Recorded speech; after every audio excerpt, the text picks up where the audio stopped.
I trusted my grandmother, but she used deepfakes to frame me, sold my eggs without consent, and turned my life into a nightmare. Police involvement, legal battles, and betrayal by my best friend pushed me to the edge, but here's how I fought back and reclaimed my life. I remember the exact moment my wedding day turned into a nightmare. I was standing at the reception hall, holding a melting ice cream sundae in my hand, chocolate sauce dripping onto the pristine white tablecloth, and suddenly my phone buzzed with a notification that made my chest tighten like it was being crushed by a virus. It was from a lawyer I barely knew, but whose name I'd come to dread. Urgent, legal action filed, police involved, call immediately. My heart skipped, then lurched violently. Just 2 hours ago, Larry had given me a pat on the back, whispering, "You're finally getting your happy ending, son," and I had smiled, thinking all the stress of custody battles and family drama was behind me. How naive I was. It all began months ago, but looking back, the first real red flag was subtle.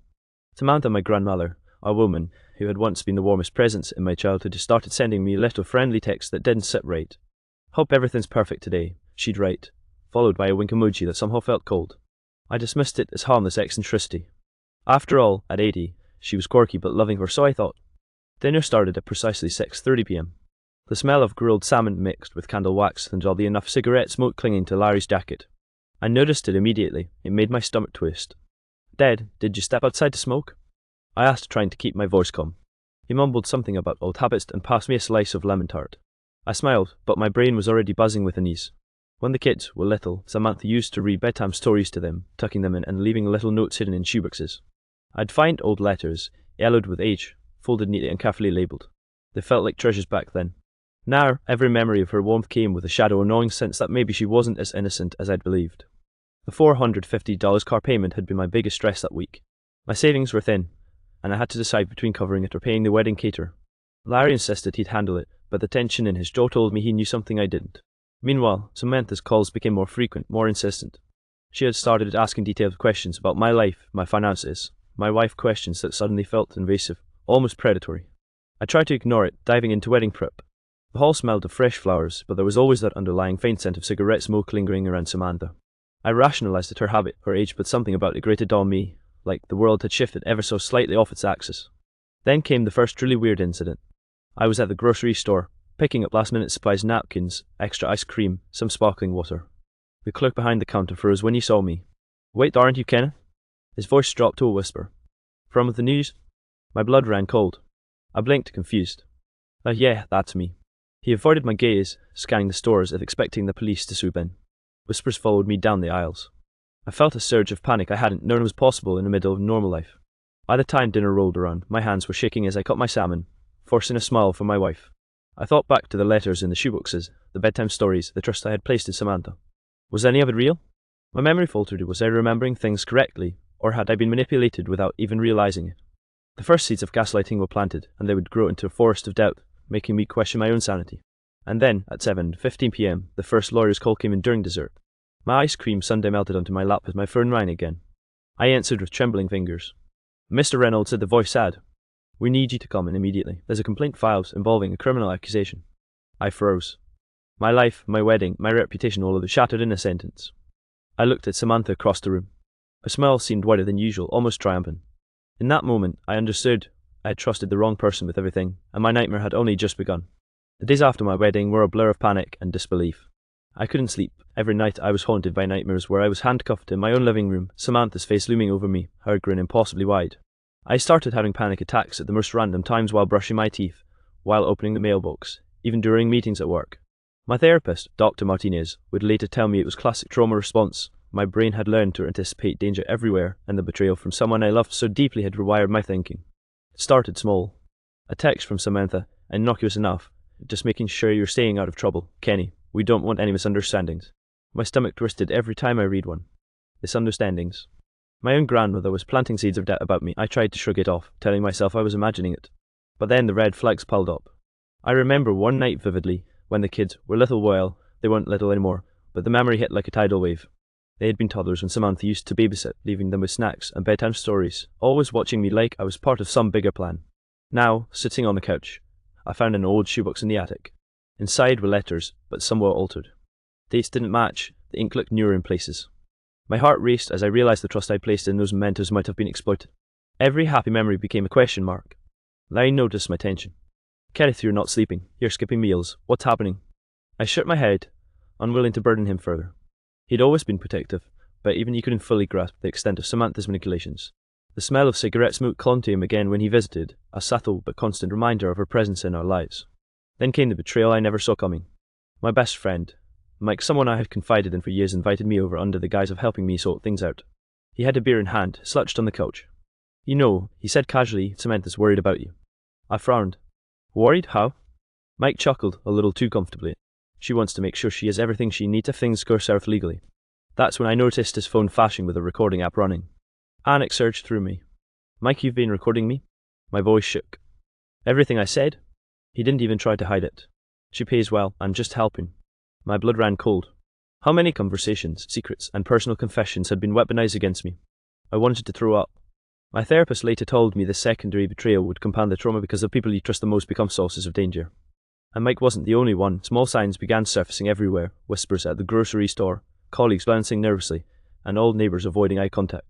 Then came the social isolation. I tried going to work, but every interaction felt loaded. One afternoon, as I reached for a carton of milk, the cashier from before froze again. "Mr. Reynolds of the news." I clenched my jaw, forcing a smile. My community saw me as guilty, even though I hadn't been charged with anything yet. Every nod, every sideways glance felt like a confirmation of Samantha's gaslighting, that I was the problem, the villain in my own life. By the second week, paranoia had set in. I was triple-checking my emails, my texts, even my voice messages. Samantha's influence felt omnipresent. Every friendly check-in now felt threatening. I couldn't remember which memories were mine and which had been manipulated. Therapy sessions with Dr. Martinez became lifelines. "Your brain is protecting you," she said during one evening session. "But it's exhausting because you're trying to distinguish reality from manipulation. That's normal." I nodded numbly, tears rolling down my face, tasting the bitter aftertaste of chocolate ice cream from my wedding dessert.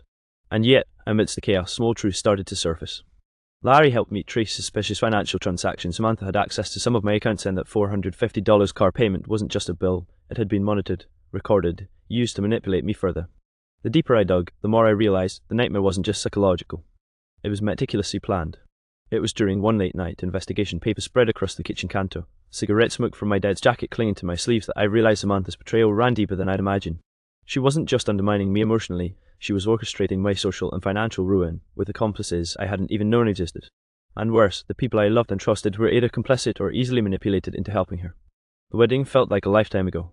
My life had been inverted, twisted by lies, recordings, and threats. And the worst was yet to come. The day I discovered the truth was the day everything I thought I knew about my family shattered. I was in my office, staring at a stack of bills and notes, my hand shaking so badly that I spilled coffee onto an old letter from the shoebox. The smell of cigarette smoke from Larry's jacket lingered in the room, mixing with the bitter coffee scent. That's when I saw it, a notification on a phone I didn't recognize. A second phone. Hidden. Forgotten. Secret. I hesitated before picking it up, my fingers trembling. The screen unlocked easily, revealing dozens of videos and messages. My stomach twisted violently. Deepfake videos of me, fabricated evidence of crimes I hadn't committed, were scattered across the device. And the most horrifying revelation, my grandmother, Samantha, hadn't acted alone. She was part of a criminal network, people I didn't know, selling manipulated media to influence courts, police, and social circles. My entire life, reputation, and marriage had been weaponized against me. Then came the most personal betrayal. I found emails, financial transfers, and medical forms revealing they had been selling my eggs without my consent. My blood ran cold. Months of legal battles, therapy sessions, and emotional trauma followed. I had been violated in the most intimate way imaginable, my autonomy stripped while my grandmother smiled and pretended to care. Panic clawed at my chest. I couldn't breathe. I couldn't think. I called Dr. Martinez immediately, tears streaming down my face. I found it. It's real. Everything they said. Everything, it's fake. I'm not crazy, right? She sighed, the kind of sigh that carries both empathy and resignation. "No, Kenneth, you're not crazy, but your brain has been through extreme trauma. You're experiencing nightmares, panic attacks, and trust issues. You'll need therapy, validation, and time to process." Even as I cried, rage began to build. Samantha had manipulated me into questioning my own memories. I remembered the ice cream sundae at the wedding, the smells of smoke during dinners, the $450 car payment I had been forced to track obsessively. It was all part of her control. Every smile she had given me was a lie. Every memory of trust became a weapon. Then there was Mike, my so-called best friend. Listening to the recordings on a second phone confirmed what I feared. He had been feeding Samantha every private conversation, every moment of vulnerability. "You recorded me for them?" I whispered, voice shaking, though I knew he wouldn't answer. Betrayal piled on betrayal, and the weight felt unbearable. I decided to confront the social consequences. I went to the grocery store where the clerk had recognized me from the news. My hands were clammy, and my heart raced with paranoia. Hi, I said quietly, expecting judgment. The clerk froze again, then muttered, I just didn't know what was real. Whispers followed me, judgmental eyes piercing me at every corner. My reputation was shattered, my community had ostracized me, and the world seemed determined to believe the worst. My nights became a battleground. Sleep refused me, replaced by nightmares of courtrooms, my children crying, and Samantha smiling triumphantly. Panic attacks struck unpredictably. I had waked in the middle of the night drenched in sweat, my heart hammering like it would break. Trust became a foreign concept. Every interaction was suspect. Therapy sessions, which had once felt optional, became my lifeline. Dr. Martinez guided me through grounding exercises, cognitive restructuring, and techniques to reclaim my perception of reality. I realized the betrayal wasn't just familial, it was structural. A network of people had infiltrated every corner of my life. Friends, acquaintances, even legal and medical professionals were manipulated to serve Samantha's agenda. I felt trapped in a psychological maze, gaslighting echoing through every thought, memory, and dream. And yet, despite the horror, I found a spark of clarity. By uncovering the second phone, the hidden network, and the manipulations, I could finally see the scale of what I was up against. I wasn't imagining things. I hadn't lost my mind. The evidence was there. And that realization, terrifying as it was, gave me a sliver of control. By the time I closed the phone, my hands trembling, I knew life would never be normal again. But I also understood, to survive, to reclaim my autonomy, I had to confront Samantha, expose the lies, and start rebuilding from the wreckage. And deep down, beneath the panic, the nightmares, and the social isolation, I felt the first flicker of determination. The next step would be the confrontation, a job interview that would become the stage for exposing her, a public reckoning for the lies and betrayals that had controlled my life for far too long. And I was ready, however terrified I felt, to face it. I never thought a job interview would feel like walking into a battlefield, but March 14th, 2025, at precisely 10:30 a.m, it did. The office smelled faintly of coffee and printer ink, but all I could focus on was the pounding of my heart in my chest and the knowing dread that Samantha had somehow followed me here, weaving her manipulation into yet another corner of my life. I clutched the folder containing copies of evidence from the second phone, deepfake videos, emails, financial transactions, and screenshots of Mike's secret recordings. My hands trembled, but my jaw was set. The hiring manager, a woman named Denise Clark, smiled politely. Mr. Reynolds, we're excited to hear about your experience. I nodded, but my mind was elsewhere. I set the folder on the desk, sliding it toward her. Before we discussed my work history, I said, my voice steady despite the adrenaline surging through me. There's something you need to see. This isn't just about me. It's about deception, manipulation, and fraud that has affected my entire life. Her smile faltered as I opened the folder and began explaining. I showed her Samantha's deepfake videos, the unauthorized sale of my eggs, and the secondary betrayals, including Mike secretly recording our conversations for her. I felt a thrill of righteous fury with every page I laid out. Denise's eyes widened, disbelief painted across her face. This is extraordinary, she whispered, flipping through the documents. I can't believe someone would do this to anyone. I swallowed hard. I trusted my grandmother, I trusted my best friend, and I nearly lost my life, my family, and my sanity because of them. I told her about the panic attacks, the nightmares, the social isolation, even the grocery store incident where a clerk recognized me from the news. This manipulation wasn't just emotional, it was legal, social, financial, and it's ongoing. Denise sat back, stunned. Kenneth, this is unbelievable. How did you survive? I glanced down at the melted ice cream stain on my sleeve, a memory from the wedding that had become a symbol of everything stolen from me, and said quietly, I had no choice but to fight, and now, I have proof. The climax hit when I revealed the final, shocking layer. Samantha wasn't acting alone, I said, my voice steady but fierce. There's a criminal network behind this, people manipulating courts, police, and even my social circle. I found it all on a second phone she left behind, the videos, messages, financial transactions. She thought she could control my life without consequences. She was wrong. Denise's eyes went wide. Do you want to involve the authorities? I nodded. He asked, and I want to make sure no one else is trapped in this. For the first time in months, I felt a weight lift. I could finally reclaim some power in a life that had been systematically taken from me. As I left the interview, a strange mixture of relief and lingering terror coursed through me. Samantha had overreached. Her manipulations, her lies, and the entire network were exposed, at least to me and to those who could help stop her. I imagined her reaction when she realized her carefully constructed control was crumbling. For the first time, I felt the tiniest taste of justice. At night, I sat alone in my apartment, sorting through the old letters and the shoebooks one last time. I smelled the faint cigarette smoke from Larry's jacket, still lingering from earlier visits, and allowed myself to remember the good parts of my childhood without feeling guilt or doubt. Every memory had been a weapon once, but now, some of them were my anchors. I called Dr. Martinez before bed. I did it, I said, my voice hoarse but resolute. I confronted everything. I exposed her. I'm still alive. She smiled, her voice calm and steady through the phone. You're reclaiming your life, Kenneth. That's what matters. Keep building on this. Sleep came that night, broken but real, and with it a tiny sense of hope. The nightmares didn't disappear immediately, nor did the panic attacks vanish overnight, but for the first time in months, I felt a spark of control. I had faced the betrayal, exposed the lies, and begun to reclaim my sense of self. And deep down, I knew the journey wasn't over. Samantha's network might still exist, but the first and most important battle was won. I was ready for the next step: recovery, rebuilding, and finally creating a life where trust, love, and safety were mine again. The weeks after the interview felt like I was living under a dark cloud that refused to lift. Exposing Samantha had been a victory, but it didn't undo the damage she'd caused. Every night, the nightmares returned, more vivid than before. Courtrooms where the judge stared at me with accusation in his eyes, deepfake videos playing endlessly on loop, my kids' faces twisted in fear. I woke up drenched in sweat, my heart hammering so hard I thought it might burst. Therapy became my lifeline. Dr. Martinez scheduled sessions 3 times a week, and each one was exhausting. "Kenneth," she said during one late-night call, "your trauma is complex. You've been gaslighted, betrayed, and publicly shamed. The panic attacks and nightmares are your mind trying to process the impossible." I nodded silently, clutching a worn shoebox filled with old letters. I traced the creases in the paper, tasting chocolate ice cream from months ago in my memory, wondering if I would ever feel safe again. Even outside therapy, life had turned cruelly unfamiliar. At the grocery store, the clerk still recognized me from the news. "Mr. Reynolds, I'm sorry," he whispered, as if his apologies could undo months of whispered rumors and judgmental glances. Colleagues avoided eye contact. Friends I thought I could trust kept their distance. Social isolation wrapped around me like a suffocating blanket. I began questioning every interaction. Was someone recording me? Were they reporting back to Samantha? The gaslighting had trained me to doubt even the most mundane moments of reality. Larry tried to help, but even his presence couldn't fully soothe the gnawing anxiety. One night, over takeout and lemon tart, I burst into tears. "Dad, how did I let this happen?" I sobbed, my chest heaving. He held my hand, his cigarette-scented jacket brushing against me. "Son, you didn't let it happen, you survived it. That's what matters," he said softly. But his words, though comforting, couldn't erase the sense of betrayal or the feeling that my life had been hijacked.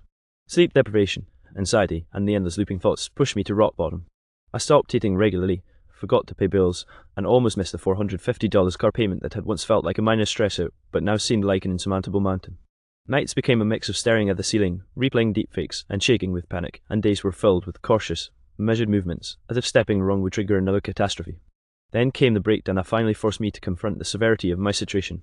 One morning, I couldn't leave the apartment. I sat in the living room, staring at the old shoebox, my hands trembling. The letter seemed both comforting and cruel, a reminder of trust and love now weaponized against me. I cried for hours, feeling the weight of betrayal from Samantha, Mike, and even parts of my social circle.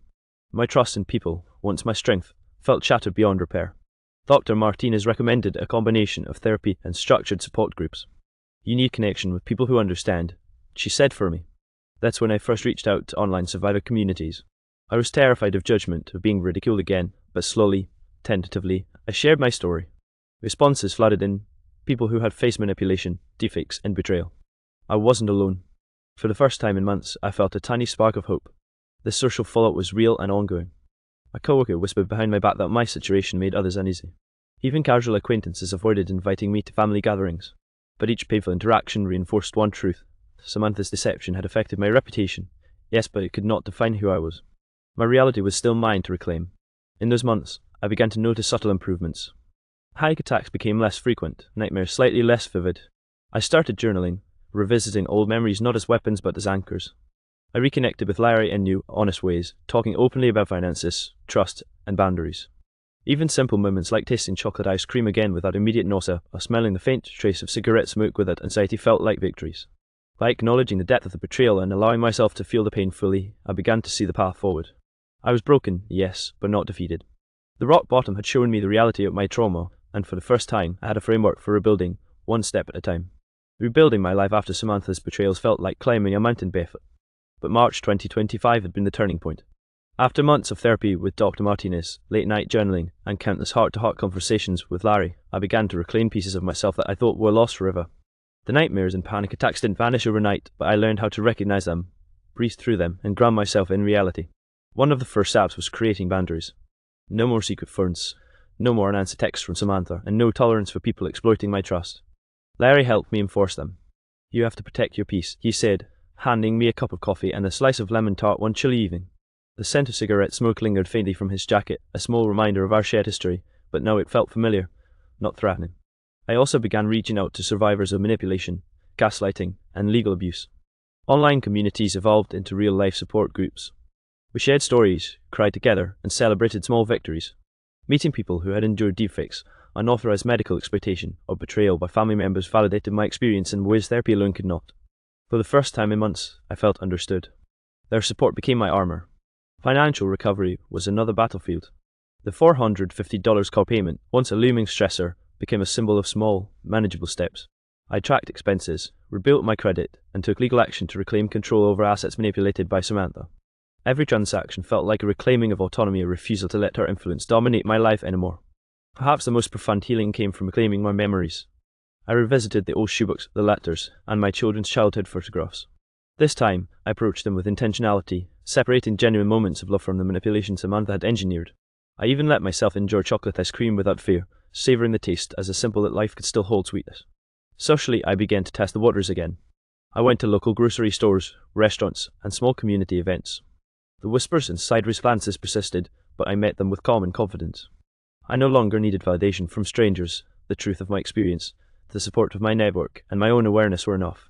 Slowly, trust rebuilt itself, not naively, but deliberately, based on observation and consistency. Larry and I worked on repairing our father-son bond, deeply strained by months of fear and secrecy. "I never imagined we'd have to fight this much together," he said one evening, smoking outside. I nodded. Neither did I, but I'm grateful we're still standing. Those moments reinforced that family could survive trauma when fortified by honesty and mutual support. The ultimate victory came when I returned to work, this time on my own terms. I documented everything, implemented strict privacy measures, and even shared my story selectively to educate colleagues about manipulation and deepfakes. The same hiring manager who had witnessed my confrontation became an ally, ensuring that my professional life would be safeguarded. As months passed, I noticed subtle shifts in myself. I could sleep for longer stretches, the nightmares dulled, and panic attacks became rare. I laughed freely, enjoyed meals without hyper-awareness, and let myself feel joy without guilt. My children thrived, seeing me as a model of resilience, someone who could survive betrayal and emerge stronger. The crowning achievement was the network of survivors I helped build. We held virtual and in-person meetings, sharing tools for recovery, validating each other's experiences, and reclaiming autonomy over our lives. I realized that my trauma, though devastating, could serve as a lifeline for others. Each success story in the group was a reminder that I had transformed pain into purpose. Now, sitting in my apartment, old shoebooks beside me, chocolate ice cream in hand, and the faint smell of Larry's jacket lingering, I feel grounded. The nightmares are memories, not constant threats. Panic attacks are occasional reminders of my growth, not chains. I have rebuilt trust selectively, cultivated empowerment, and created a support system that understands the darkest depths of manipulation. Samantha's shadow will never fully vanish, but it no longer controls me. I've reclaimed my life, my dignity, and my sanity. And as I look at the faces of those who survived alongside me, I know one thing with absolute clarity: we are stronger than the lies, stronger than the betrayals, and capable of building a life defined not by trauma, but by resilience, trust, and the support of those who truly understand.